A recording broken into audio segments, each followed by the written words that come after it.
시어머니와 며느리 이석곡.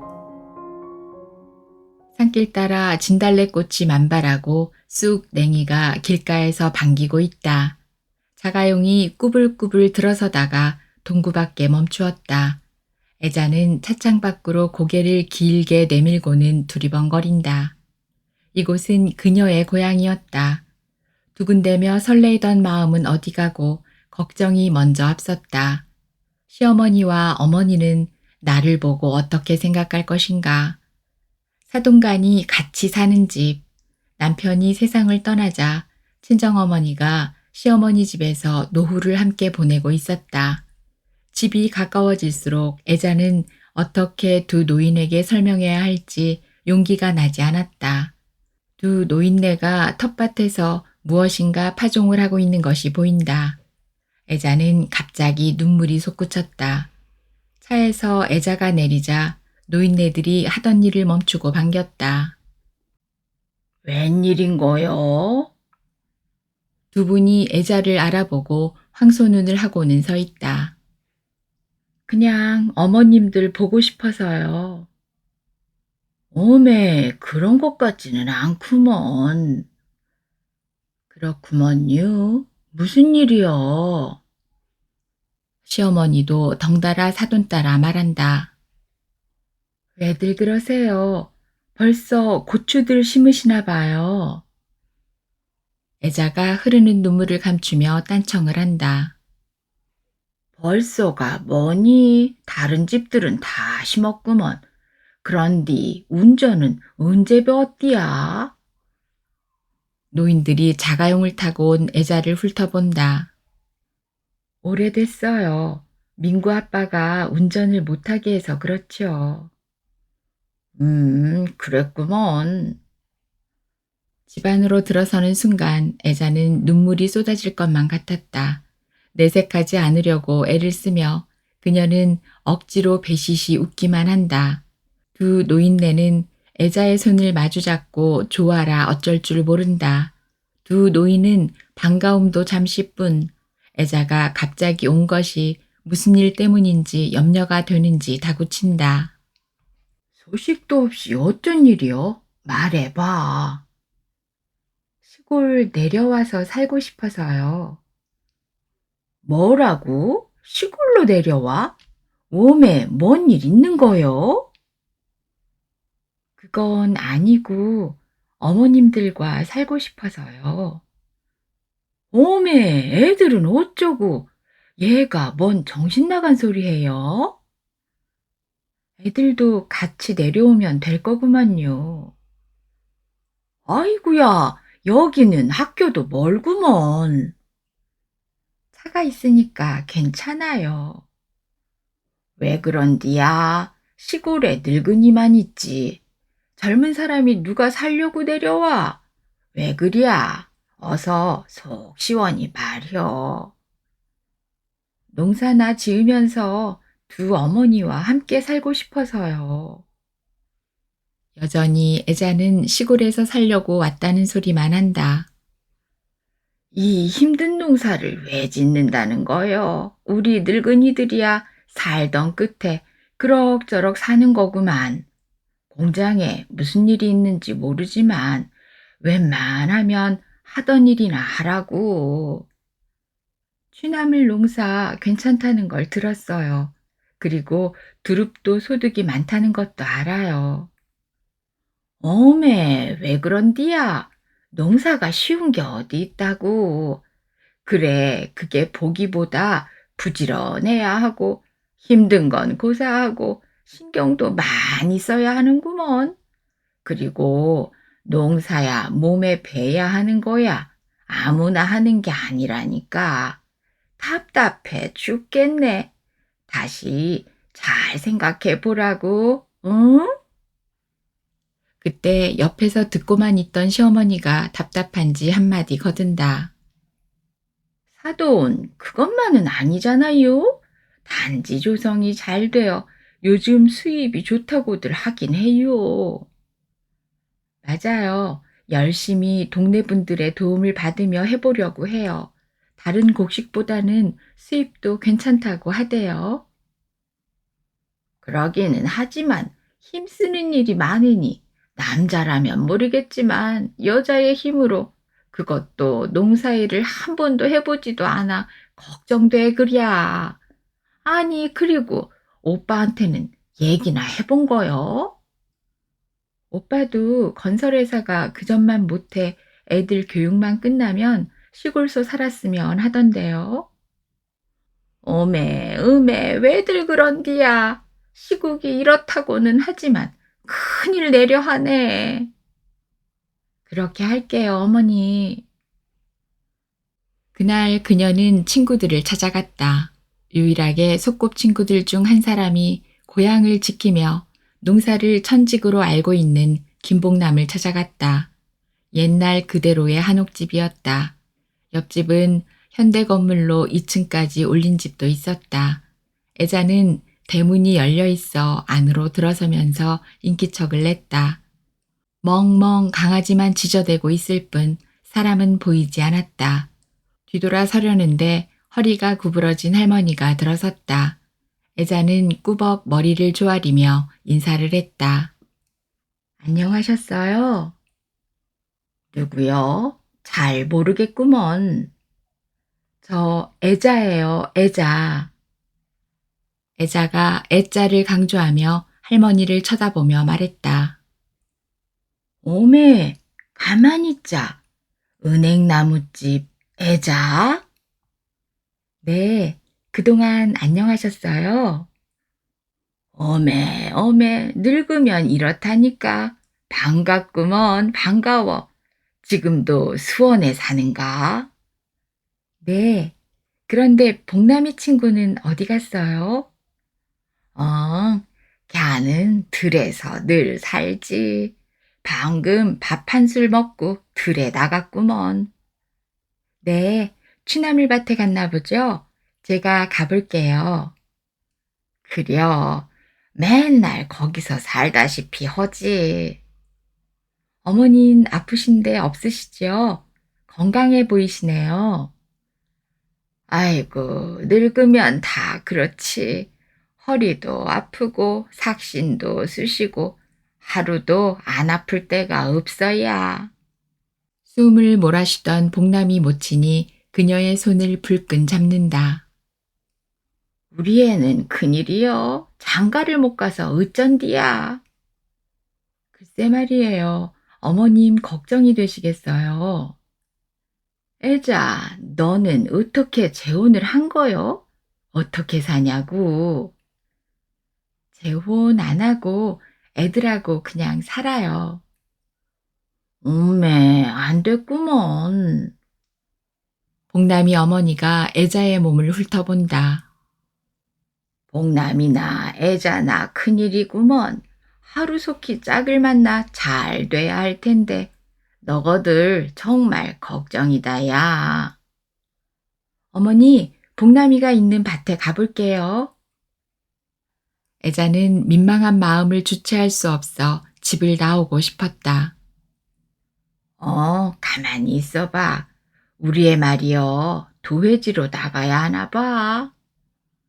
복남이 어머니가 애자의 발걸음을 잡았다. 왜요, 어머니?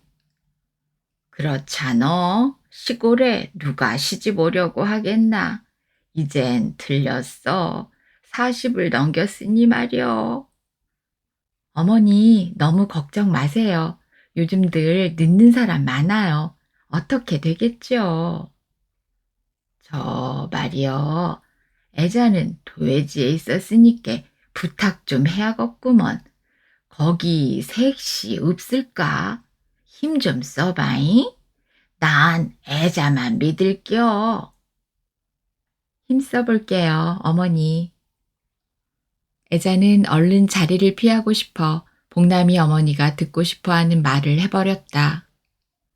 고마워. 얼른 가봐. 그녀는 취나물밭에 들어서면서 놀랬다. 온 벌판이 초록 취나물밭으로 군락을 이루고 있었다.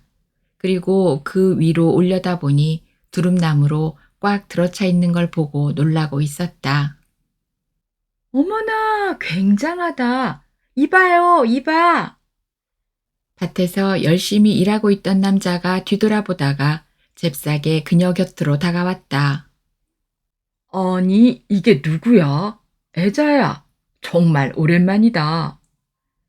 글쎄 말이여, 오랜만이네. 악수 한번 하자. 그들은 모처럼 두 사람이 굳게 손을 잡고 반가움을 악수로 대신한다. 어린 시절 그 누구보다 친하게 지내던 친구 사이였다. 그러나 저러나 웬일이야? 나 시골에서 살고 싶어서 왔어. 시골? 응. 왜 그런 생각을 다 하게 됐어? 도해지가 싫어졌어. 뭔 소리야? 오래 살고 봐야겠어. 정말 놀랍다, 야. 왜? 내가 고향에 와서 사는 게 싫어? 아니, 너무 반가운 일이라서 그러는 거야. 그래, 놀랄 줄 알았어. 너처럼 산과 들을 누비며 살고 싶어. 그래, 잘 생각했어. 자연과 더불어 우리 살아보자. 그 의미에서 오늘은 나가서 술이나 한잔 하자. 술은 뭐, 너 일하다 말고 바쁘잖아. 괜찮겠어? 시골은 다 그렇지. 자, 움막으로 들어가자. 움막? 내 작업장이기도 하고 창고이기도 하지. 뒤돌아보니 훤히 창고가 보인다. 그가 그녀를 둥근 탁자 위에 놓인 의자에 앉힌다. 그가 방으로 들어가더니 뭔가 들고 나왔다. 이거 머루술이야. 한잔 하자고. 복남이가 잔에 술을 따른다. 브라보! 잔과 잔을 서로 부딪히며 그들은 스스럼 없이 브라보를 외쳤다. 고맙다. 찾아줘서. 애자가 잔을 비우며 눈을 사르르 감는다. 어머, 담백하고 맛이 좋네. 그녀가 환하게 웃는 모습을 복남이 무심히 바라본다. 그렇지. 먹을만 하지. 애자야, 정말 반갑다. 그런데 나 정말 놀랬어. 이 넓은 밭은, 아니, 끝이 안 보이네. 이 넓은 밭을 어떻게 혼자서 일을 다 해? 대단하다, 야. 아, 할머니들이 출하할 때마다 오셔서 도와주시지. 할머니들이? 할머니들 아니면 농사 지을 수 없어. 아, 그렇구나. 그럼 나도 와서 일하면 되겠네. 일이야 할 수는 있지만, 보다시피 농촌 일이란 공장보다야 힘이 몇 배 들지. 아, 그러고 보니 며칠 전 오빠한테서 전화가 왔었어. 경수 오빠 말이야? 음, 취나물 농사 할 만하냐고. 그래서 그럭저럭 할 만하다고 했지? 나야 고향을 떠난 적 없어서 현실을 잘 모르겠지만 주위에 들리는 소리는 경기가 좀 안 좋다면서. 하긴 뭐 농촌도 마찬가지지만 말이야. 살기 어렵다고 하는 건 실업자들이 늘어나서 그런가 봐.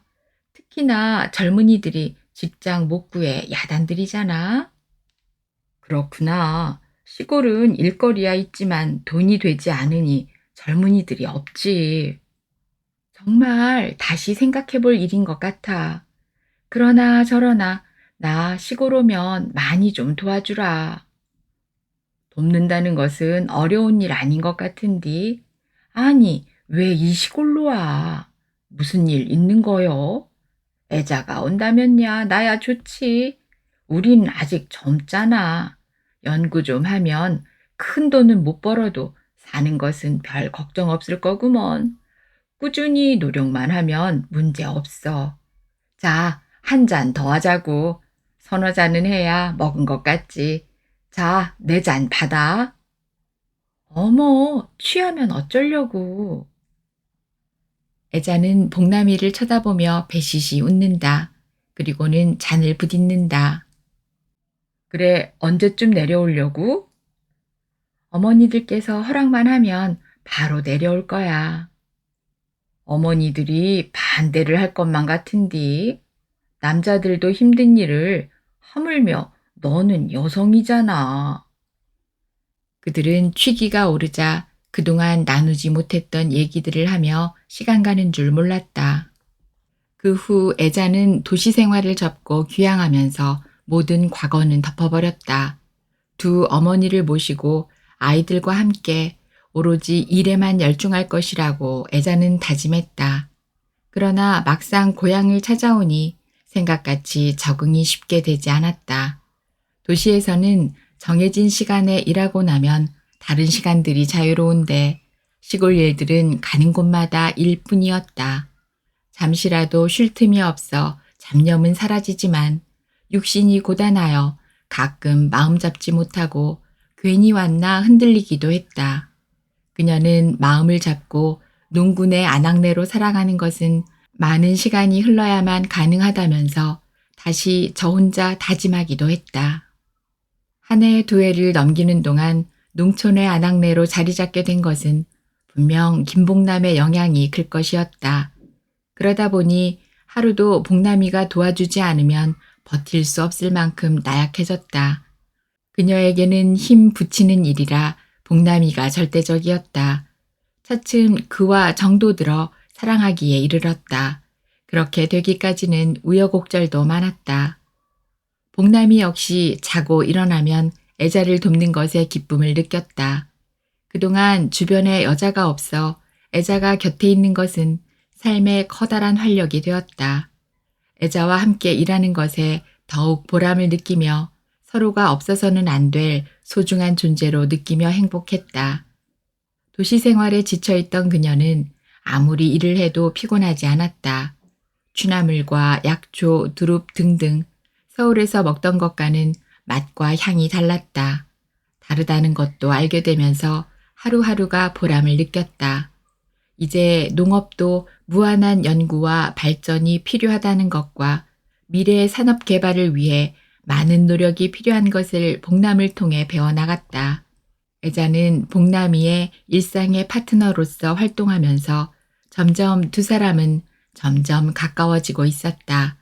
그리고 그녀의 하루 일과가 많이도 바빠졌다. 두 어머니들이 도와줘서 다행이지만 아침이면 몸이 무척 무거워 생각처럼 움직여지지 않을 때도 많았다. 아침 식사하고 애들 학교 보내고 일터로 출근했다. 출하하는 날이면 새벽에 일찍 나가야 하기 때문에 어른들 일거리 챙겨주고 애들 학교 보내기에 그런 날은 눈코 뜰 새 없이 바쁜 날이었다. 애자는 할머니, 할아버지 모두 16명이 팀을 짜서 숙달된 손놀림을 하는 것을 보고 놀래곤 했다. 80에 가까운 연세에도 불구하고 일을 척척 해내는데 존경스럽기까지 했다. 어르신들의 일은 손주 용돈도 주고 건강에도 좋고 일거양득이었다. 일을 하다가 잠시 쉬는 시간에는 함께 둘러앉아 국수에 막걸리와 머루술로 몸을 풀기도 했다.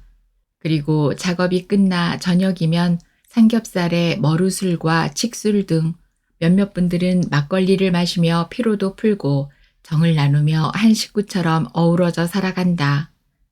할머니, 할아버지를 보내놓고 나면 그녀는 김복남과 일과표를 점검하며 실적과 내일 일을 준비한다. 둘만의 시간에 한 잔 술에 정담을 나누며 차츰 날이 갈수록 점점 정이 더 두터워져 갔다. 애자는 애들이 전학하여 적응을 못할까 해서 걱정을 했지만 별일 없이 애들도 잘 지내고 있어 고맙기만 하다. 모두들 맑은 공기를 마시며 신선한 유기농을 먹기에 건강은 오히려 더 좋아졌다. 그리고 친구 복남이의 따뜻한 배려로 그녀의 근심 걱정은 평온함을 안겨주었다. 그러던 어느 날 초등학교 동창회가 읍내에서 모임이 있었다. 복남이가 같이 가자고 졸라대어 마지못해 애자는 동행하게 되었다. 알고 보니 강철구가 한턱 낸다는 것이었다. 강철구는 건설업에 종사하던 중 그가 사놓은 땅들이 아파트 산업단지까지 조성되어 하루아침에 한몫 단단히 챙기게 되어 벼락부자가 된 친구다. 술좌석으로 한참 분위기가 좋아졌을 때 강철구가 애자의 팔을 잡아 끌어 금연실로 들어섰다. 야, 정말 반갑다. 내 생각이 적중했어. 내가 이 모임을 추진한 것은 전적으로 네 소식을 알고 싶어서였다고 말해도 과언이 아니야. 그런데 네가 왔으니 얼마나 내가 기분이 좋겠냐. 너 남편 교통사고로 잘못됐다는 소식을 듣고 정말 가슴 아팠다. 내가 널 얼마나 좋아했는지 너는 알고 있잖아. 정말 너를 사랑했다고. 진심이야. 오래된 얘기라 넌 잊어버렸는지 모르지만 난 한 번도 널 잊은 적 없다고. 지금도 마찬가지야. 나와 결혼하지 않을래? 내가 널 얼마나 찾았다고. 복남이와 같이 취남을 농사짓는다는 소식을 듣고 가슴이 녹아내리는 것 같았어. 왜 네가 그런 고생을 하며 사는지 이해가 가지 않아. 이 모든 것이 돈 때문이지 않겠니? 내가 다 책임질 수 있어. 너 나에 대해서 혹시 알고 있는지 모르겠지만 나 너를 충분히 행복하게 해줄 수 있어. 호텔뿐만 아니라 땅도 많이 있어.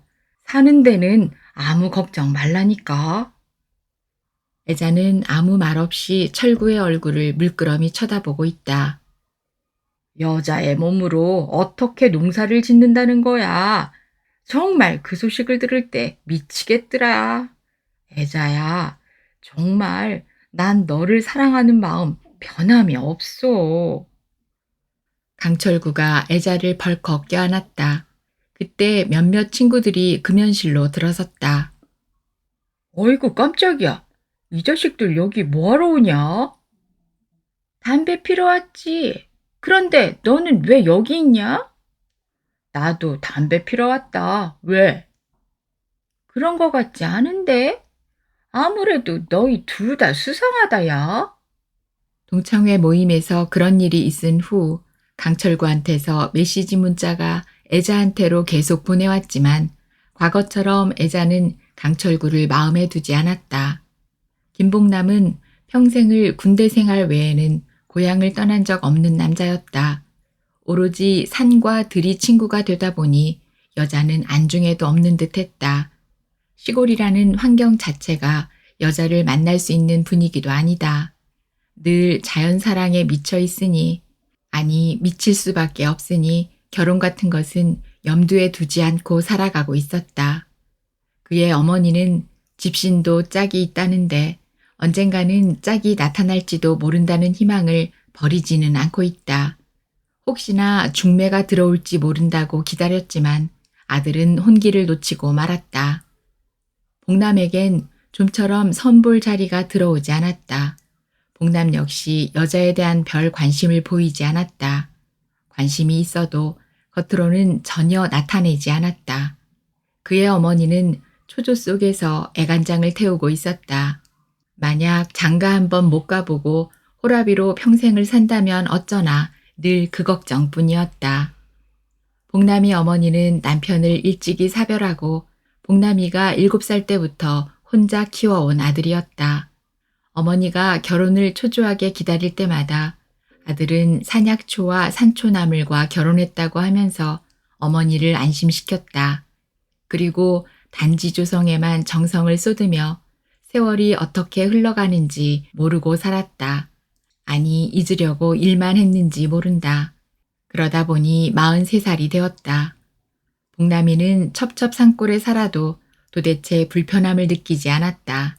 복남은 어머니처럼 애가 타지 않았다. 안달박달한들 중매도 들어오지 않는 것은 뻔히 알고 있는 듯했다. 다행히 애자가 귀향하여 둘이서 붙어 다니는 일이 어찌 보면 복남이 어머니는 다행이라고 여기는 듯했다. 두 사람은 부부처럼 지내면서도 결혼 얘기는 한마디도 꺼내지 않았다. 어머니는 그것을 참다 못해 아들에게 넌지시 물어보고 싶었다. 궁금한 마음에서 한 발 물러서는 것은 아들이 혹시나 애 딸린 여자라고 버럭 화낼까 두렵기도 했다. 복남이 역시 어머니에게 애 딸린 여자와 결혼을 허락해 달라고 말할 수가 없었다. 모자는 피차 어쩌나 하고 차일피일 눈치만 보며 할 말을 미루고 있는 중이다. 그러던 중 어느 날부터 복남이에게 마음에 큰 변화가 생기기 시작했다. 점점 애자가 여자로 보이기 시작한 것이다. 그녀가 옆에 있으면 행복하고 일하다 살결이라도 스치면 가슴이 두근대는 것을 자신도 모르게 요동치는 그 무엇에 놀라지 않을 수 없었다. 그럴 때마다 자신의 감정을 누르곤 했다. 어느 날인가 그녀가 볼 일 있다면서 출근을 하지 않았다. 복남은 맥이 빠져 일이 손에 잡히지 않았다.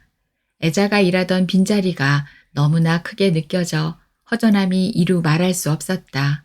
손발마저 힘이 빠지며 일할 의욕도 없고 입맛도 사라져 밥도 먹는 둥 마는 둥 했다. 온통 일하는 곳이 적막하기만 했다. 세상에 이런 일이 있을까? 애자가 내 가슴 속에 아름다운 한 송이 꽃보다 더 사랑스럽고 예쁜 사람으로 꽃을 피우고 있었다는 사실을 발견하게 된 것이다. 그녀의 일하는 손길은 생각보다 열심이었고 배우는 것도 빨랐다. 변함없이 꾸준히 일하는 것은 물론이고 자연에 대한 호기심은 열정으로 넘쳤다. 애자는 산초와 갖가지의 나물들이 얼마나 종류가 다양하고 많다는 것을 복남에게 배워나갔다. 약초밭에는 흥미진진한 일들이 많아 관심이 점점 높아졌다. 무병장수한다는 약초들은 신비 그 자체였다.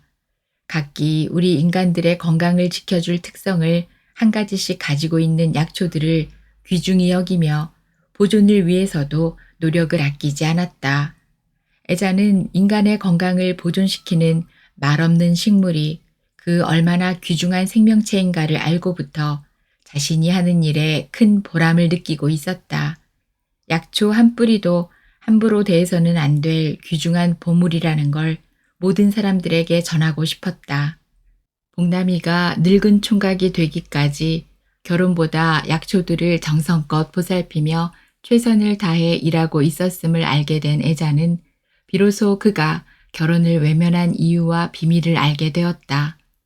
복남은 우리의 생명을 지켜줄 씨앗들을 보물로 여기며 영구히 보존할 수 있게 하기 위해 그토록 자신의 젊음을 내어놓았는지 모른다는 생각에 이르자 애자는 더없이 친구 복남이가 자랑스럽게만 보였다. 애자는 복남이를 도울 수 있는 일은 오로지 자신이 그 사람을 이해해주고 그의 뒤에서 열심히 보조 역할을 해주어야 된다고 생각했다. 오염되어가는 세상에서 복남은 유기농을 주장했다. 사람들이 건강하게 살기 위해서는 자연 속에서 그 꿈을 이룰 수 있다고 생각했다. 애자는 복남이가 능력을 발휘할 수 있도록 그의 분신이 되리라 마음속으로 다짐하는 것이다. 한편 강철구는 하루에 몇 차례 전화를 해도 애자는 받아주지 않았다. 애걸복걸해도 외면하자 집에까지 쳐들어왔지만 집안에는 두 노인뿐이었다. 어머님들 안녕하세요. 죄송하지만 애자를 좀 만나러 왔습니다. 철구는 음료수 박스와 과일 박스를 넌지시 내려놓으며 말했다. 뭐 때문에 왔수? 애자는 지금 없는데요? 저 어머님들 저를 아들이라 생각하시고 도와주시길 바랍니다. 그럼 말해봐요. 먼저 번 무슨 말씀 못 들으셨어요? 무슨 얘기를? 아, 네. 제가 애자에게 청혼을 했거든요. 청혼을 했다고요? 예, 예. 가만히 있어봐요. 자리는 누추해도 이 마루로 좀 올라와서 얘기해요. 아, 예, 예. 감사합니다. 커피나 녹차라도 드시겠슈? 예, 예. 괜찮습니다. 그렇지 않아도 시집을 가지 않으려고 해서 걱정이 많구먼요. 아, 예, 그러시지요. 얘가 우리 노인네들 때문에 시집을 안 가려고 하나 봐요. 네, 그럼 어머님들은 제가 모시면 안 될까요? 어머, 그런디 댁은 어디 사시오? 고향은 마정이고요. 지금은 HC에서 호텔을 운영하고 있고요. 아들 하나 있습니다. 아, 호텔을요? 빌딩도 한 채 가지고 있기 때문에 사는 데는 아무 걱정 없습니다. 도시에 호텔을 갖고 있다는 말에 두 노인의 눈이 커졌는데 강철구가 빌딩까지 갖고 있다고 하니 노인들은 입이 벌어진다. 그럼 댁의 부인은 사별했어요? 아내는 신혼시절 제가 사업에 실패하자 가출했습니다. 어머나 세상에 그럴 수가. 아들을 혼자서 키우고 있어요? 네, 점점 엄마가 필요해지는 것 같습니다. 애자의 친정어머니는 강철구가 마음에 들었던지 사내 쪽으로 바짝 다가앉는다. 두 손으로 그 사내의 한쪽 손을 움켜잡으며 속삭이듯 말한다. 내가요, 애자에게 잘 설득할 테니 제발 좀 꼭 데려가요. 농사 짓는 것을 보면 가슴 아파서 그래요. 그런디 우리 애기 둘이나 있는디요. 어쩐디야? 아, 예. 아무 걱정 마셔요. 제가 책임지겠습니다. 남매라 하셨지요? 야, 손자는요, 중학 다니고요. 손녀는 초등학교 다니고요. 아, 예. 친자식처럼 잘 보살피겠습니다. 걱정 마시고 애자를 잘 설득해 주십시오. 아, 걱정 마셔요, 그건요. 그럼 어머님만 믿고 가보겠습니다. 그래요. 연락할 테니 꼭 만나요. 네, 어머님들 안녕히 계십시오. 강철구가 가고 나서 두 할머니들은 옥신각신한다. 친정어머니는 호텔도 있고 빌딩까지 있다고 하니 호박이 넝굴째 굴러 들어왔다며 얼씨구 좋아라 했다. 그러나 사돈 할머니는 침묵을 지킬 뿐이다. 그런데 사돈은 왜 말 한마디 없대요? 마음에 안 드는 건 아니지요? 글쎄요, 애미가 말 한마디 없을 때는 다 이유가 있는 것 같잖아요. 그게 무슨 소리요? 마음이 없다는 거겠지요. 오메, 이를 어째 이렇게 좋은 자리 앞으로 없으니 애들을 봐서라도 이번에는 꼭 보내야 해요. 그 좋은 자리를 놓치고 싶지 않아요. 말 좀 해보셔요. 그렇잖아요? 결혼은요, 우리가 이래라 저래라 할 수 없는 거예요. 본인 둘이서 정하는 거지요. 어쩔 것이요. 이 좋은 자리를 보고만 있으라고요? 안 되지요, 안 돼. 이 어미가 이번만큼은 꼭 보낼 거구먼요. 우리와 같이 살겠다는디요? 그리고 농사일 잘하고 있구먼요. 애자 시어머니는 복남이를 마음에 두고 있었다. 오메, 오메, 어쩐디야. 왜 그 힘든 농사를 지으라고 해요? 그 좋은 자리 어쩐디야. 친정어머니는 애자가 집에 들어오자 명령이라도 하듯이 다구치며 혼수자리 놓쳐서는 안 된다며 한사코 강철구를 추천했다. 늦은 밤까지 강철구의 구애 전화가 이어졌다. 애자는 잠을 설치고 말았다. 매일 하듯이 애자가 일을 끝마치고 퇴근하려 하면 복남이는 애자를 의자에 앉힌다. 매실장아찌에 머루술로 하루의 피로와 심신을 달랜다. 한 잔, 두 잔 겹쳐 마시던 복남이가 그녀의 가냘픈 한쪽 손을 두 손으로 움켜잡았다. 당신과 나 여기서 태어났고 여기서 자라온 우리는 소꿉친구였어.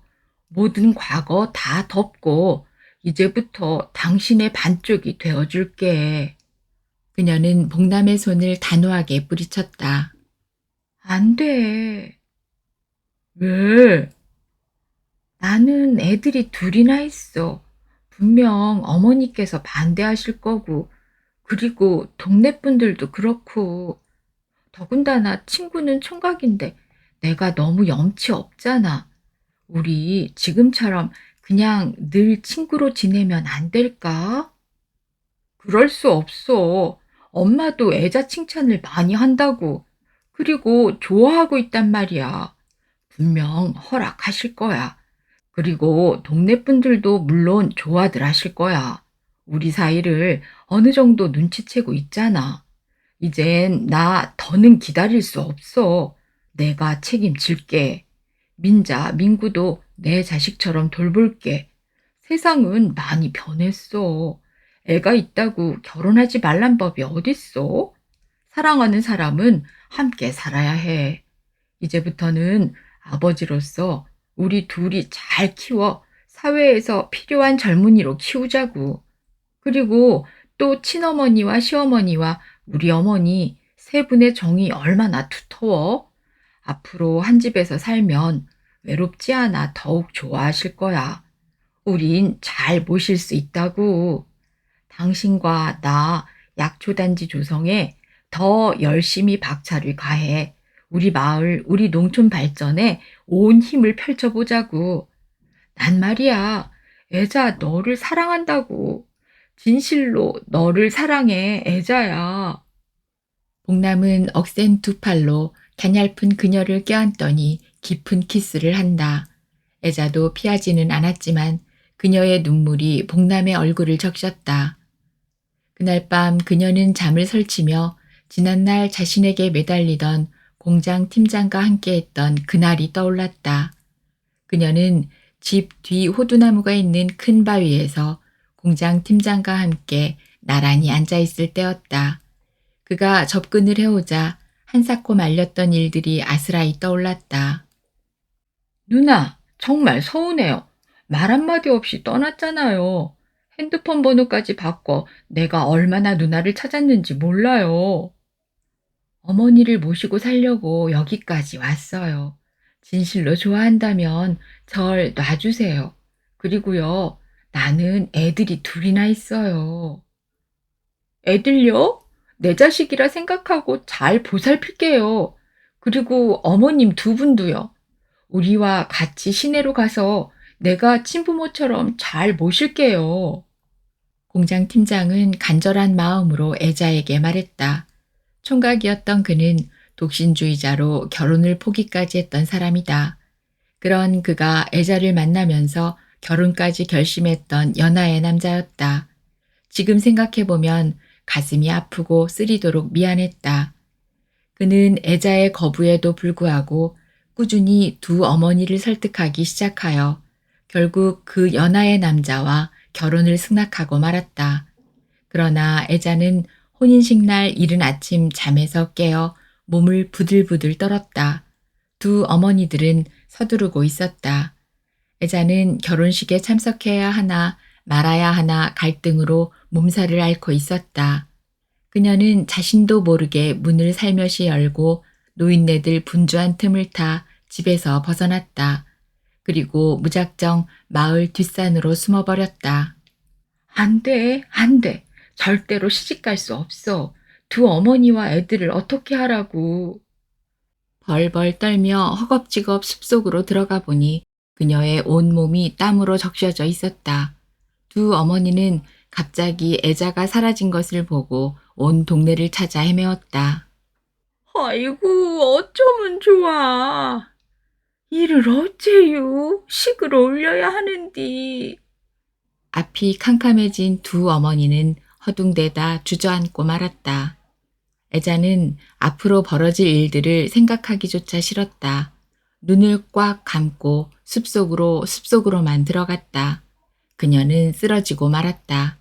그때 김복남이 산책길에 나섰다가 그녀가 쓰러져 있는 것을 발견했다. 아니, 이게 누구야? 애자잖아? 애자야! 애자야! 꼼짝을 하지 않는 그녀를 바로 눕히고 인공호흡을 시키기 시작했다. 그녀를 살리기 위해 숨막히는 순간 눈을 뜨는 애자를 보고서야 땀으로 범벅이 된 그가 안도의 한숨을 길게 내쉬었다. 숨을 쉰다. 숨을 쉬었다고. 애자야, 애자야. 그제서야 제정신이 돌아왔는지 그녀가 눈물만 줄줄 흘리기 시작했다. 애자는 그때 그 순간들을 다시는 기억하기도 싫었다. 이런저런 생각으로 이불 속에서 꿈틀대던 그녀가 부스스 일어났다. 아무리 생각해도 경솔했던 행위였다. 그 연하의 남자의 가슴에 못질이라도 한 것 같아 미안하고 또 미안해서 견딜 수가 없었다. 그리고 복남이는 어머님들 모시고 아이들과 같이 여기서 살자면서 그 깊고 깊이 감추었던 뜨거운 고백을 한 것이다. 그녀는 혼란스럽기만 하여 잠을 설치고 말았다. 그 와중에 강철구의 짓궂은 음성이 귓전을 스치고 지나갔다. 그때 방문이 열리며 친정어머니가 들어섰다. 얘야, 예미와 얘기 좀 하자. 이 시간에 왜요? 잠이 하도 안 와서 왔구먼. 너 왜 이 애미한테 말 한마디 없냐? 그게 무슨 소리예요? 저 시내에서 뭐 강사장이라고 했나? 깜빡했는데 이름은 잘 모르겠고 그 남자하고 결혼하면 안 될까? 엄마, 왜 그러셔? 그 남자를 언제 봤다고 그러세요? 서글서글하고 사람이 좋아 보이던데 어떻게 생각하냐? 얘 요즘은 뭐니 뭐니 해도 돈이 있어야 해. 호텔도 갖고 있고 그리고 뭔가 그래 빌딩도 있다던데 뭘 더 바래? 내일 당장 만나보는 게 어때? 엄마, 나 그렇게 못해. 왜 못하냐? 네가 뭐 볼 게 있다고 그러냐? 이번에는 이 혼사 절대로 놓쳐서는 안 된다. 이번만은 절대 그냥 넘어갈 수 없어. 그 좋은 자리 놓치면 너 평생 후회한다, 야. 엄마, 나 그 사람 싫다고 말했잖아. 멋이 어쩌고 어째? 애들은 커가는데 정신 똑바로 차려 이거사. 그 힘든 농사 왜 그렇게 고집부려? 네 팔자 이 어미가 고쳐줄게. 평생 고생하는 거 나 못 봐. 이 애미 말 들으라고. 그때 시어머니가 문을 열고 들어섰다. 왜들 그런디야? 무슨 일 있는 거요? 글쎄, 내 얘기 들어봐요. 이것이 시내 강사장 그 사람하고는 결혼 안 하겠다는 거요. 이런 바보가 어딨디야.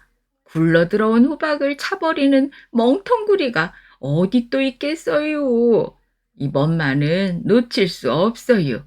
아이고, 속상해 죽겠어요. 사돈, 그렇지만 좋아하지 않는 사람과 어떻게 살아요? 너는요, 먹고 살 만큼 있으면 되는 거예요. 남에게 돈 빌려 살지 않으면 되는 것이지요. 돈도 좋지만 조건 보고 결혼을 한다는 것은 아닌 것 같구먼요. 오메, 오메. 참, 사돈도 호박이 넝굴째 굴러 들어왔다고 했잖아요. 그걸 그냥 내버려 두라는 거요. 난 그리 못해요. 평생에 한 번 올까 말까한 행운이에요. 원 참 사돈 섭섭하네요. 사이좋던 두 노인네들이 서로 얼굴을 붉힌다. 며칠이 지나자 친정어머니가 마음을 진정시킨 것은 시어머니의 간곡한 설득 덕분이었다. 시어머니는 갑자기 애자와 갈 데가 있다고 하면서 애자의 손을 잡고 집을 나왔다.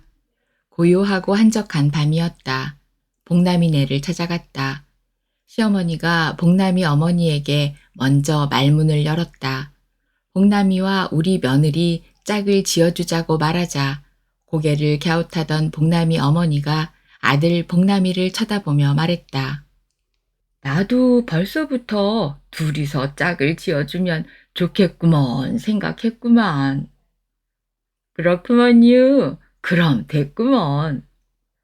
그런디 아들이 어쩐지 뭐 서로 좋아하는 것 같기는 한디 아들만 좋으면 된 거요. 그럼 허락한 걸로 알고 이참에 아주 혼인 날짜를 받읍시다. 그날 밤 애자는 뜬 눈으로 밤을 지새워야 했다. 같은 고향에서 태어나 어릴 적부터 함께 살아왔던 복남이와 결혼까지 하게 된다는 것이 믿어지지 않았다. 4년 전 건설 현장에 적을 둔 남편이 새벽 출근길에 뺑소니차에 치여 그만 세상을 달리했다. 하늘에 있는 남편도 애자의 새 출발을 이해하리라 믿었다. 그동안 얼마나 돌아왔던가. 어차피 이렇게 함께 살게 될 것을. 그동안 서로 바라만 보고 살아온 것은 운명의 장난이 아닐 수 없었다. 그리고 복남이네와 두 집이 합쳐 살기로 했다. 결혼식을 간소하게 앞들 갈대밭에서 마을 분들을 모시고 식을 올리기로 했다. 줄에는 마을 이장이 서기로 정했다. 애자와 복남이의 혼인식 날, 하늘은 맑고 새들이 창공을 나는 좋은 날씨였다. 이장이 주례사를 낭독하기 위해 단상에 올라섰다. 신랑은 우리 마을의 보배지요. 여기서 태어나 평생을 살아가고 있는데 모범적인 농군입니다. 그리고 친구인 신부 이혜자는 효녀입니다.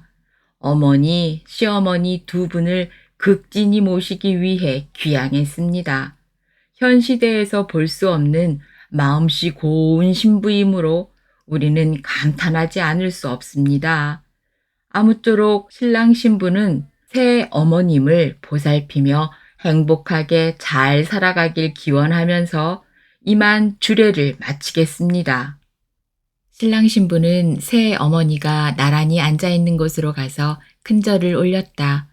애들 둘도 할머니에게 절을 올리고서 아버지와 엄마에게 꽃다발을 안긴다. 엄마 아빠가 두 아이에게 뽀뽀를 해준다. 마을 분들은 큰 환호를 하며 감격스럽다며 축하를 해주었다. 이어서 신랑 신부가 마을 분들에게 술잔을 올렸다. 잔을 받는 마을 분들이 하는 부탁은 공통이었다. 새 어머니 잘 모시기를 바란다는 당부의 말이었다. 오늘 전해드린 작품은 이석곡 작가님의 단편소설 시어머니와 며느리였습니다. 함께 해주셔서 고맙습니다.